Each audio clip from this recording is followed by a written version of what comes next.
Notre histoire est l'histoire d'une passion toujours renouvelée. Faire venir les meilleurs blés. Maîtriser l'art de moudre et de tamiser. Innover pour fournir une qualité de farine toujours supérieure. Être un leader à l'écoute de chacun.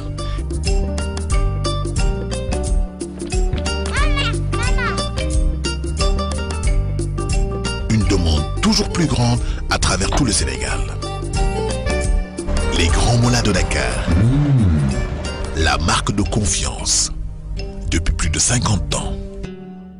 Fédération nationale des boulangers du Sénégal. Plus de 800 membres affiliés, générant plus de 30 000 emplois directs et plus de 43 000 emplois indirects.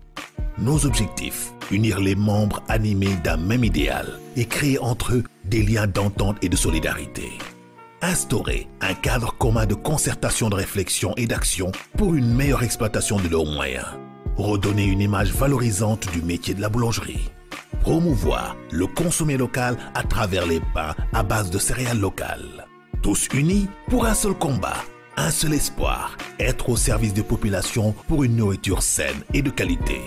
Pour tout renseignement sur les droits d'adhésion, appelez vite au 33 820 43 59. Le siège social se trouve à Nord-Foire en face Citidia. Notre site internet est fédération nationale des boulangers du Sénégal.org.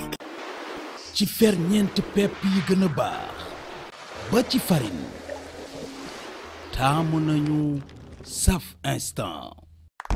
am jànq ndaw ñetti beñe yu safa ngook man dama xiif lool waaye jaay ma ñeenti beñe. say ñeenti beñe ngook waaye yaay booy jaay ma ñetti beñe. waaw yow lan ngay def ba jaay beñe yi yëpp lan mooy sa fem xanaa ay feem yu ma sama maam dénk. levure Saf Instant saf loxo saf cafka yokk koom.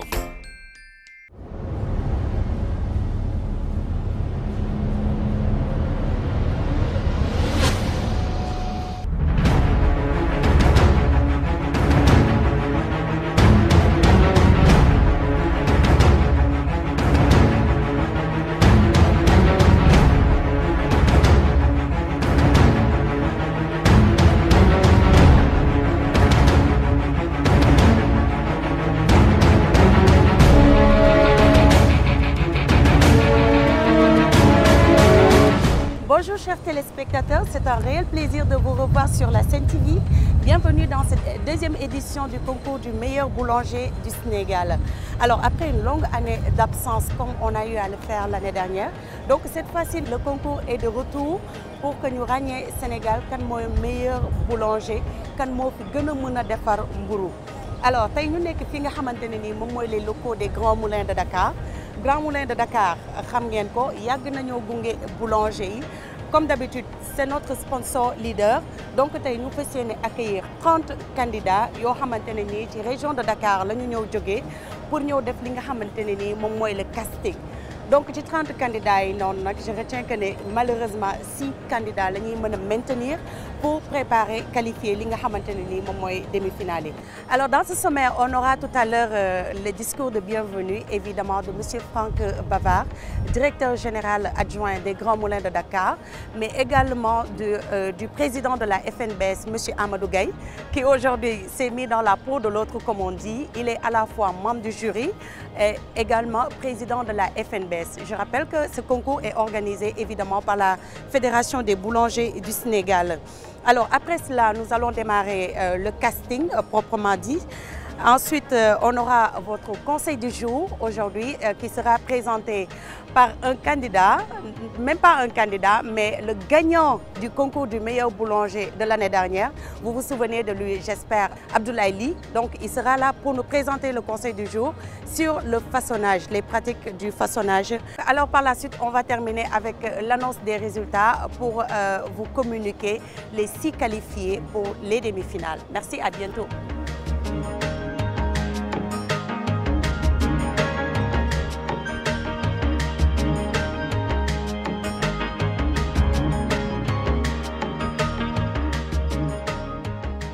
léegi nag ni ñuy def dañuy dem ci biir xool gars yi naka la ñuy toggee candidat yi nga xamante ni nii ñoo war a wane ni ñuy defaree mburu wax dëgg yàlla tey ay ndaanaan yu mag lañu kon nag il faut que ñu dem ba ci biir xool gars yi naka la ñuy waajalee bis bi xool ndax dañoo tiitam déet il faut que ñu xool ndax dañoo tiitam déet kon caméra yi topp leen ma ñu dem.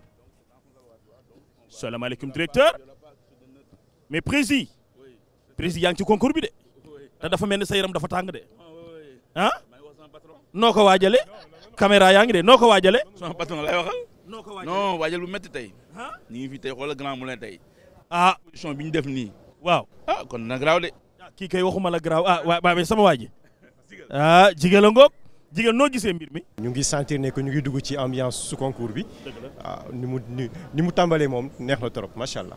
dëgg la Grand Moulin wax dëgg yàlla comme ni ñu koy defee saa su nekk mosuñoo seetaan FNBS ci lenn ak yeneen yi nga xamante ni taxaw nañu ànd ak moom kon nañ dugg ci biir gars yi maa ngi leen di gërëm ci wàccaay wi kon caméraman topp ma ñu xool gars yi naka la seen fit yi di tëf-tëfee. asalaamaaleykum. yow dafa mel da ngaa tiit de. non man tiit. xanaa wóoluwoo sa bopp. non man tiit bokkul ci man quoi. cam noo tudd. Boubacar Diouf. Boubacar Diouf. waaw voilà. yow Diouf a ñu xobaay mënoo tiit ndax sama yaay Diouf la sant. grand nga def. sa pare nga daal taxu nga. waaw pare naa moom fépp. si ne woon gars yi sa bopp. waaw gis nga. kon ku ragal na nga daw. yàgg na. noo tudd. Pierre Ko Diouf. Pierre Ko Diouf. Pierre Ko Diouf. mais tey dafa mel ni samay nijaay rek a fi nekk ku baax maa ngi lay ziar. sëñ Ndiaye maa ngi lay ziar. ak saa noo tudd. Muntaga ñu ngi lay ziar bu baax a baax. yàlla. yow ban boulangerie nga jógee. Zac Mbao boulangerie Pana. mu ngoog noo waajalee concours bi casting bi. comme d'habitude rek. daaw dafa mel ni ñëwoon nga. non daaw bokkuma woon. bi mooy sa première édition. mais gëm naa dina ci sore bu soobee yàlla. ginnaaw bi Ndiaye dindee stress ñi nga xamante ne nii moom mooy suñu candidat yi léegi nag ñu jublu nag ci discours ki nga xam ne mooy président boulanger yi di wuyoo ci turu Amadou Gaye topp ci discours monsieur Franck Bavard directeur général adjoint bu Grand Moulin de Dakar. bëgg a jublu ci deuxième édition concours du meilleur boulanger ren nag matuwaay yëpp lañ jël pour que mu nekk loo xam ni musul am Sénégal message bi may lancé sunu patron boulanger yi aussi mooy nañu xam ne secteur bii ñun ñëpp ñoo ko bokk war nañ mën a ñëw xool nu ñu koy liggéeyee parce que sénégalais yi mooñ fi tax a toog bien que lépp lu ñuy def butub xaalis mi ngi ci biir waaye aussi war nañ jox askan bi seen àq donc merci pour ngeen xam ni message boobu laa doon jox yéen ouvrier boulanger yi yéen candidats yi nga xam ne ñoo ngeen pour def concours bi que le meilleur gagne léegi nag il faut ngeen xam ni dana sélection bi dana metti jàpp nañ yéen ñëpp mën ngeen defal mburu waaye norme yi ñu koy defee ak jafe defin bi dana wuute lañu leen bëgg a jàngaleel waale pour que képp ku fi jógee casting même soo gañewul nga xam ni am na loo fi jëlee parce que ñi fi defoon daaw lu bëri jàng nañ ko te yàlla def na aussi daaw sax am na ñoo xam ne jigéen boo xam ne par exemple fii 4e la jëloon fii léegi Grand Moulin sax jël na ko fii Grand Moulin lay liggéeyee léegi fii si centre de fermentation bi kon donc déjà loolu rek lu am solo la loo xam ni am na si concours bi am na keneen koo xam ne Socomaf jël na ko am na keneen koo xam ni beneen compagnie jël na ko pour rien que pour loolu. Merci d'avoir organisé ce concours pour lequel nous avons une immense fierté. La fierté que nous avons est une fierté qui date depuis plusieurs années, qui est une fierté qui se veut de vouloir soutenir une filière qui est la filière de la boulangerie et qui, au travers de la Fédération nationale des boulangers du Sénégal, essaye de structurer un métier qui est difficile et compliqué. Mais dans ce métier difficile et compliqué, nous avons le plaisir de vous apporter une farine de très grande qualité. Je le dis, je veux que les Sénégalais l'entendent. La farine des Grands Moulins de Dakar est une farine qui peut être vendue à Berlin, à Paris, à New York. Il n'y a pas de meilleure farine. Ce n'est pas parce qu'on est au Sénégal que c'est une autre farine, pas du tout. Cette farine est absolument extraordinaire, faite avec les meilleurs blés du monde. Et parce que cette fédération mérite d'être soutenue par toutes les actions, et parce que ce concours du meilleur boulanger est une opportunité exceptionnelle de montrer le savoir-faire, l'habileté, la technicité, la connaissance des boulangers du Sénégal. C'est pourquoi nous avons encore une fois la fierté d'être avec vous là-dessus. Et je voudrais juste lancer un appel, un message que vous avez déjà lancé et sur lequel je voudrais renforcer. Nous souhaitons même que le meilleur boulanger du Sénégal devienne le fournisseur exclusif pour la présidence de la République tout au long de l'année qui va suivre. Nous avons le meilleur artisan. Ce meilleur artisan est une représentation, est une fierté nationale. Il se doit de pouvoir fournir le pain de tous les hôtes accueillis dans ce pays. Alors nous lançons cet appel et nous espérons qu'il sera entendu et nous n'avons pas de doute là-dessus. li may wax rek moom mooy métier boo ci nekkee da ngay gën a performer wu lii boo ko defee sa njariñ lay doon njariñu réew mi lay doon may ñaan xale yi métier mi nañ ko jàng boo ko jàngee ci ngay maanaam jariñu.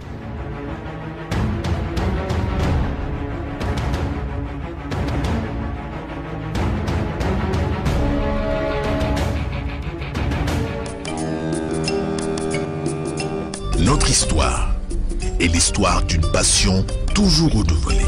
Faire venir les meilleurs blés. Maîtriser l'art de moudre et de tamiser. Innover pour fournir une qualité de farine toujours supérieure. Être un leader à l'écoute de chacun.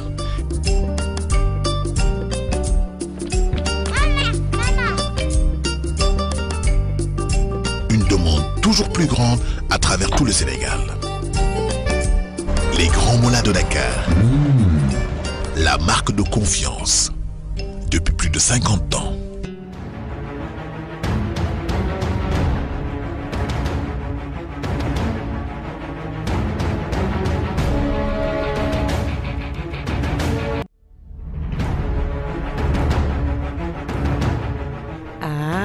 ginnaaw bi nga xamante ne nii nag suñu candidat yi ñaax nañ leen ba noppi wure ba dem na këng suñu candidat yi nag fas yéene dugg ci salle bi jàkkaarloo ak ñi nga xamante ne nii ñoom ñooy membre du jury bi ñu fas yéene leen laaj ay question ndax ñu mën a xam kañ ci ñoom la ñuy tànn ngir dugg ci jongante bu mag boobu muy concours meilleur boulanger bu Sénégal. mën nga ñu wax ñaari façon persin yi nga xam. xam naa aspiral. Mao. Aspiral et Mao. Ok. Après.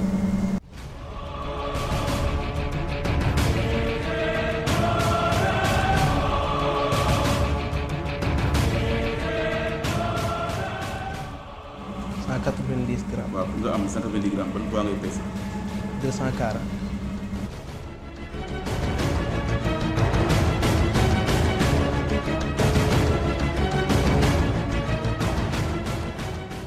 Quels sont les deux types de levures que les boulangers utilisent au Sénégal? ñaari façon de levure yi am fii Sénégal. La levure fraîche et la levure boulangère.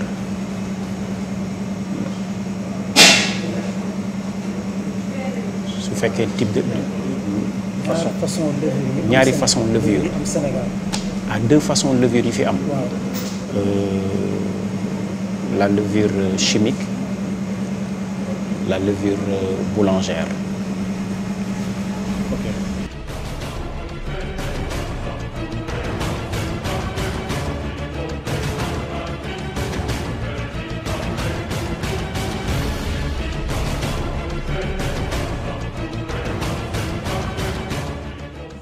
am na benn machine boo xam ne moom mooy fa ngay def levure beeg farine beeg ndox meeg glace bi loolu lu mu tudd. pétrin.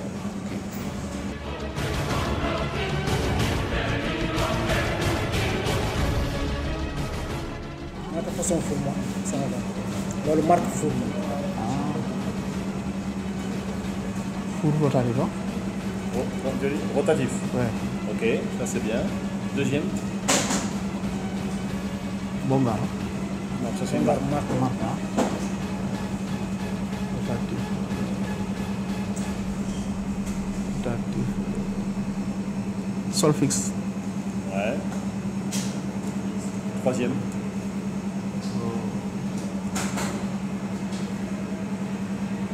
Ak matt bi quoi. Matt veut dire bois.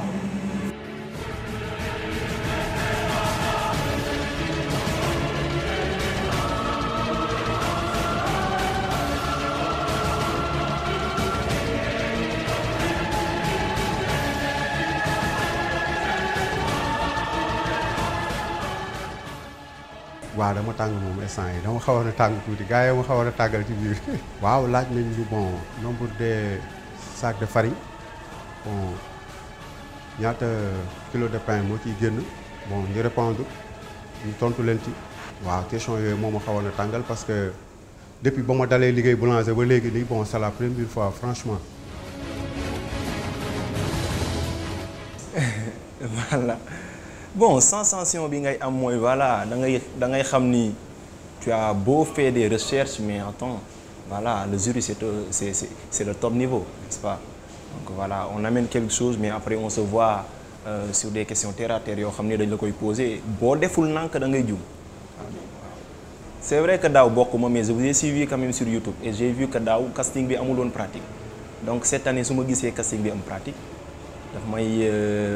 damay gis seulement que ni jury bi donc taxaw nañu pour segg te kii di segg di wax choix te ku wax choix wax élimination.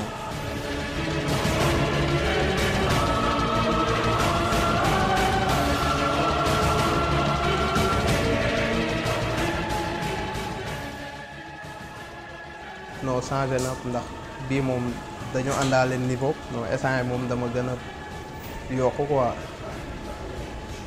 non tiituma sax.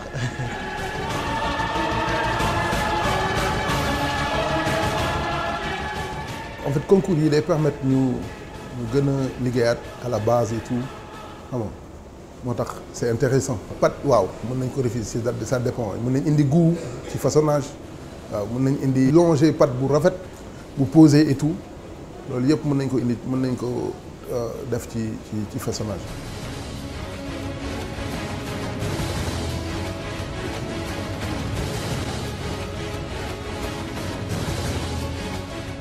non tiituma bon xam nga question li ngay xamul et bon dafa lay jaaxal tuuti quoi bon comme que ñëw na ak sama concentration ma répondre quoi ouais bon façon xam nga yëpp mënuñu ko bon koo xamante bon pratique moom da ngay jëm yëpp nga xam ko quoi. peut-être yàlla baax na. xam nga yàlla moo dogal yëpp quoi lu way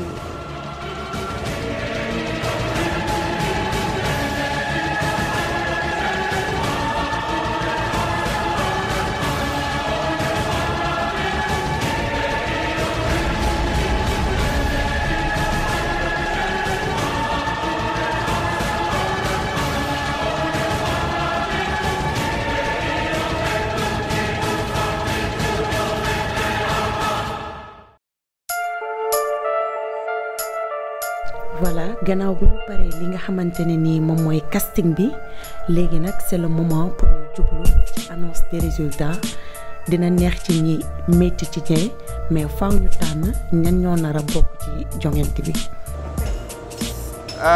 kon vraiment candidat yëpp ñu ngi leen di remercier di xam ni boulanger yi taxaw fi tey jàpp nañ ni.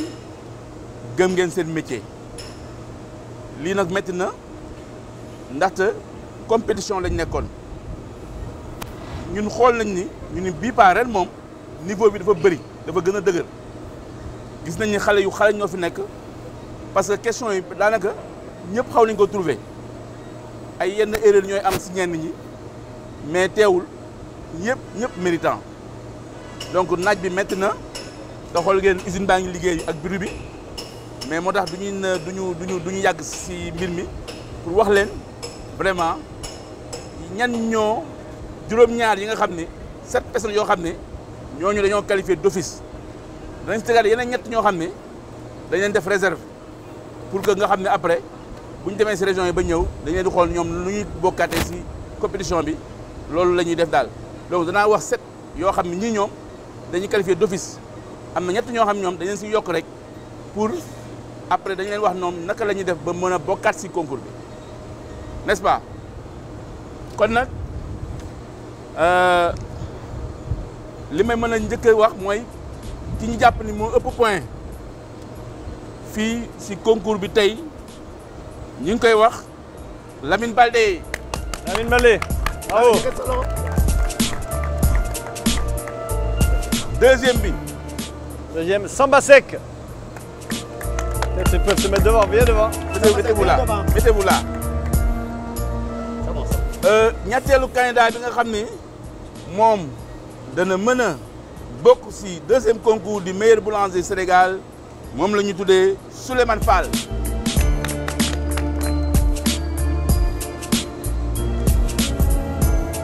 Ok. Le quatrième, Abdou Soli.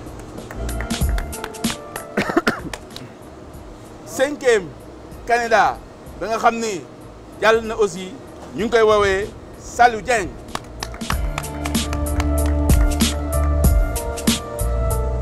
Moussa Diagne. Le sixième, Moussa Diagne.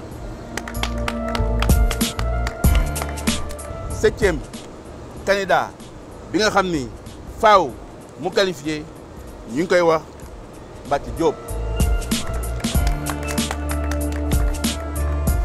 léegi nag maa ngi leen cité yeneen ñett ñi nga xam ni ñooñu dañu mën a ñëw mooy Mountaga Ly moom dañu leen wax ni nu ñuy qualifié après.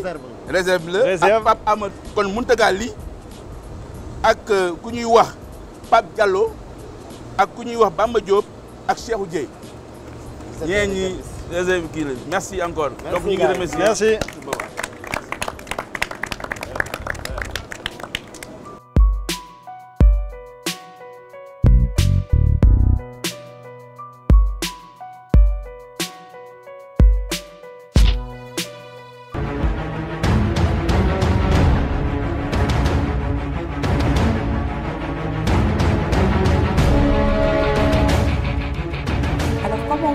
Tout à l'heure dans notre sommaire, nous sommes dans le laboratoire des Grands Moulins de Dakar en compagnie d'un grand chef, le gagnant de l'édition 2017 du concours du meilleur boulanger du Sénégal.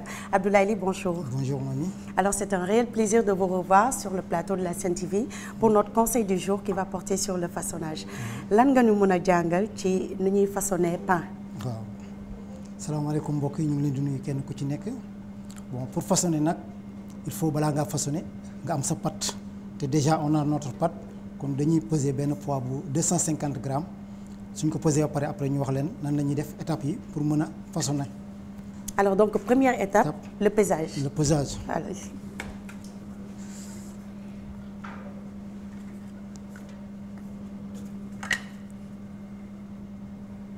Alors, on a 250 grammes de pâton. Oui. Oui. Pour façonner nag dafa am lu muy laaj. bu fekkente ne da nga koy façonner mu des air ci biir heure booy paaka day am tendance di wàcc. kon pour nga façonner il faut nga tàpp sa pâte bu baax par exemple soo ko jëlee nii boulanger yi ñu koy seetaan nii bu ñu ma gisee dinañ xam ne pâte bi téye nañ ko bu baax ñu koy tàllal nii soo ko tàllalee nga teg ni sa loxo parce que da lay permettre toujours koñ yi di génn. ok koñ yi tant que mu ngi génn day baax soo tegee sa pâte nii. da nga koy tàpp. lan mooy tàpp. tàpp soo koy tàpp. Oui. C'est pour sortir l'air qui se trouve à l'intérieur du pâton. Ok. Air boobu tant que mu ngi ci biir rek sooy laamee soo tegee rek day wàcc la tendance à s'affaisser kon da ngay tàpp bu baax bi mooy tàpp pour dégager air bi nekk ci biir. Ok. waaw bi mooy la première étape. Deuxième étape da nga koy yëkkati soo ko yëkkatee nii da nga koy téye ak sa loxo nii baaraam yi toujours moom moo koy téye nii nga dem parce que tegu na bu baax soo defee nii. pour nga dégager air bi ci biir il faut nga bës ko bu baax soo bësee da ngay def nii sa ñaari baaraam yi toujours mooy bës pat bi sa ñetti baaraam yi ñoo koy xëcc ça va être un peu compliqué ci ka nga xamante ne tey jii xamul li may wax. D'accord. Mais pour def ko c'est très facile pour man mu ngi nii. En tout cas on est impatient de voir le résultat final. boo ko defee. bépp air bu nekkoon ci biir fi mu toll nii dañ na da lay permettre une fois que ngay teg paaka bi da nga koy laame pat bi du wàcc di def dara parce que tey jii bépp air bu nekkoon ci biir dégagé wu na boo façonné nii jeex na am nga une très bonne pâte. Alors pâte bi mu mel ni ñu bëri suivre nañ ko comme suñu yaay madame Mbengue la prochaine fois ñu invité ko. D'accord mu defaral ñu façonnage. amul benn problème. Alors lan ngay ñaax candidat yi nga xamante ne nii tey gis nga leen yow daaw nga ñëw. bokk ci compétition bi c'était la première édition ngay xuus di xuus ba nga nekk premier machallah remporté ko tey nan nga gisee candidat yi fi ñëw ak lan nga leen di ñaax. waaw alhamdulilah dooli sant yàlla bu baax sama mbokk candidat yi nag toujours dama leen di wax rek il faut ñu dem jàng ji seul le travail paye. te le métier de boulanger c'est un métier noble kon tey ji il faut ñu dem gëstu ji xam les normes yi nga xamante ne moo ci nekk su ko defee su boobaa dinañ mën a liggéey un pain de qualité. merci beaucoup Abdoulaye Ly waxuma ko du samay kaddu chef bi la Abdoulaye Ly je rappelle que moom moo gagné daaw première édition concours bi donc ñu lay jaajëfal ci leeraay yu ngi indil j'espère que boulanger yi dinañ profité pour jàng ci bu baax ay leçons parce que tey ci pratique bi ñu bëri pêché nañ ci affaire façonnage merci à bientôt. Merci.